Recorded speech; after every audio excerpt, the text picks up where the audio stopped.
warahmatullahi wabarakatuh. Saya Bima Mulyasari, Ketua Umum Pengurus Besar Makhlul Anwar, juga Ketua Umum Himpunan Aktivis Pembentukan Provinsi Banten, Ketua Forum Pembauran Kebangsaan Provinsi Banten. Menyikapi masalah propaganda yang dilakukan oleh para pengasong khilafah, karena sebenarnya memang umat Islam ini perlu disadarkan, itu dengan cara memahami sirah Rasulullah. Rasulullah tidak membatalkan piagam Madinah itu. Ketika mereka mengkhianati piagam Madinah, pecah mereka menjadi 22 negara sekarang. Bahkan tahun 60-an, 1960-an, saya dengar ada sebuah upaya mendirikan Republik Persatuan Arab. Sampai hari ini nggak pernah terjadi, karena mereka memang terbiasa perang suku. Dan semua kerajaan yang ada sekarang itu menunjukkan kesukuannya. Nah, untuk itu bangsa kita yang majemuk berasal dari 200 kerajaan lebih. Kemudian 700 bahasa daerah, ribuan suku, terpisah-pisah di 17.000 pulau, beda agama, beda adat, beda budaya, beda karakter. Kita bisa bersatu karena kita punya kesepakatan, yaitu Pancasila.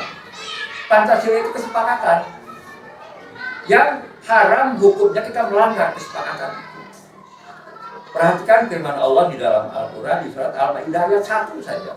Wahai orang-orang yang beriman, taati kesepakatan.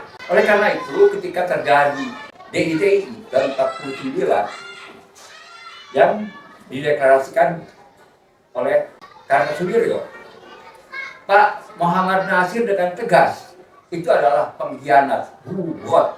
Yang hukumannya apa? Mati. Dan itu merupakan pengkhianatan kepada kesepakatan.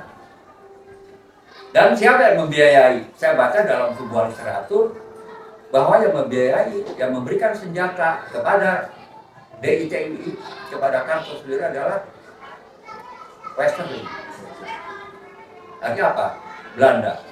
Jadi saya harap kepada seluruh umat Islam agar betul-betul memahami sirah Rasulullah, agar kita tahu apa yang dilakukan oleh Rasulullah dalam hal bermasyarakat dan bernegara. Yaitu dengan apa? Kita harus taat dan patuh kepada kesepakatan yang sudah dibuat oleh para pendiri negeri ini. Dan kemudian jelas kita pun diperintah untuk taat kepada pemimpin. Ya, walaupun pemimpin itu kafir maupun zalim.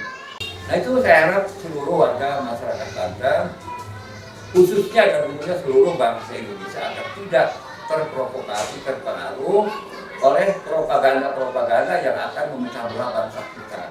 Bangsa kita ditakdirkan oleh Allah menjadi bangsa yang majemuk, dan Allah berfirman di dalam Al-Quran itu, ya, jika manusia lau anfaqta ma fil ardi jami'a, seandainya manusia menginfakkan seluruh yang ada di muka bumi untuk menyatukan hati manusia, tidak bisa. Allah yang menyatukan hati bangsa Indonesia itu. Contoh misalnya ketika terjadi Sumpah Pemuda 1928, itu bagaimana komunikasinya? Tanpa campur tangan Allah itu mustahil. Kemudian ketika negara ini menjadi pecah menjadi Republik Indonesia Serikat, kemudian bagaimana cara Pak Muhammad Nasir melobi daerah-daerah untuk kembali ke NKRI, Negara Kesatuan Republik Indonesia. Itu semua campur tangan Allahnya sangat. Tidak semua yang ada di media sosial itu misalnya positif dan juga negatif. Islam itu mengatur dua hal, masalah ibadah dan masalah muamalah. Masalah bentuk negara itu masalah muamalah. Tergantung kesepakatan, mau jadi republik kah, mau jadi kerajaan kah, mau jadi yang lain-lain sesuai dengan kesepakatan. Dan bangsa kita sudah sepakat negara ini berbentuk republik.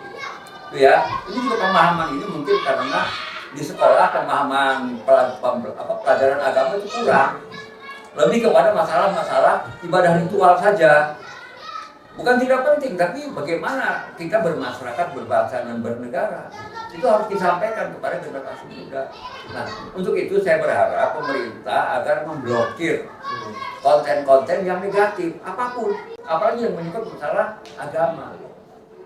Saya harap pemerintah bersikap tegas menindak orang-orang yang melakukan propaganda yang menyerang negara, baik itu terorisme, kemudian khilafatul muslimin dan lain sebagainya.